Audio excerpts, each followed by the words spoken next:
This segment brought to you by Kansas Soybean Commission. Progress powered by Kansas farmers.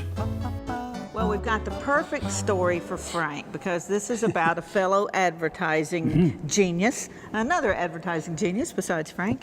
This is I tell you, we all have our favorite Christmas shows. Rudolph is mine. You know, I know it's Christmas when Rudolph comes on TV.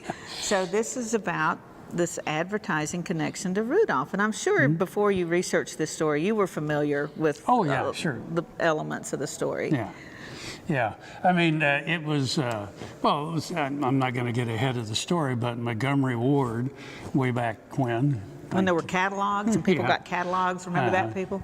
But they wanted an unusual advertising gimmick for Christmas.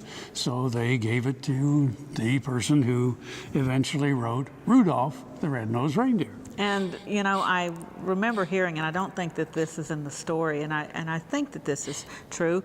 Well, Google that stuff, you know. And but when Gene Autry recorded Rudolph the Red-Nosed Reindeer, the song, his record company, well, a lot of record companies didn't want to touch it. Yeah, he didn't want to do it either. And he didn't want to do it, but his wife liked it, and so. You keep Mama happy. So to keep his wife happy, he actually recorded the song. And of course, it became, I think, one of the best-selling Christmas songs of all time. And well, next to White Christmas. Of course. Written by Irving Berlin, and who was Jewish. And you know, White Christmas, when he wrote that song, it was like he thought of it as a gift to America. And Bing Crosby didn't want to do it either. And then it became his biggest hit. Anyway, let's see about Rudolph the Red-Nosed Reindeer. For the real story behind Rudolph the Red-Nosed Reindeer, we turn to factcheckersnopes.com. Rudolph came to life in 1939 when the Chicago-based Montgomery Ward Company asked copywriter Robert L. May, who had a penchant for children's stories and limericks, to come up with a Christmas story they could give away in booklet form. Drawing in part on the tale of the ugly duckling and his own background, he was often taunted as a child for being shy, small, and slight. May settled on the idea of an underdog ostracized by the reindeer community because of his physical abnormality, a glowing red nose. He wrote Rudolph's story in verse as a series of rhyming couplets, testing it out on his 4-year-old daughter, Barbara, who was thrilled with Rudolph's story.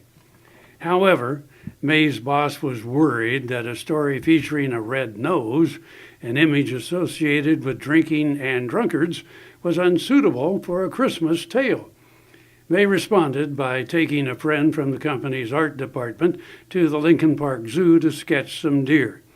The illustrations of a red-nosed reindeer overcame the hesitancy of May's superiors, and the Rudolph story was approved. Montgomery Ward distributed 2.4 million copies of the Rudolph booklet in 1939, and millions more throughout the war, despite paper shortages. Since Rudolph had been a work-for-hire project, May received no royalties for his creation.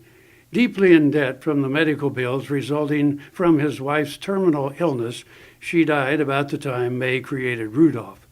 May persuaded the company's president to turn the copyright over to him in January 1947, and May's financial security was assured. The Rudolph phenomenon really took off when May's brother-in-law, songwriter Johnny Marks, developed the lyrics and melody for Rudolph's song.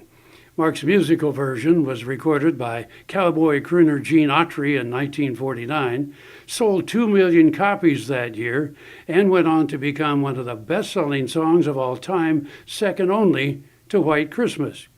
A stop-action television special about Rudolph, narrated by Burl Ives, was first aired in 1964 and remains a popular perennial holiday favorite in the U.S.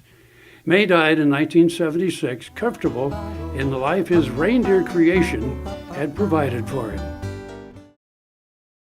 I was in an accident where I fell off a roof. I don't know why I started to research stem cells, but I did. And I visited with the doctors. They were excellent. I had my neck done, my shoulders done, section of my back, my hips, my sacrum, my sciatica, and my tailbone. Now I am having better range of motion in my arms and my neck and my back. It was a long road to get there, but I'm so glad that I found them.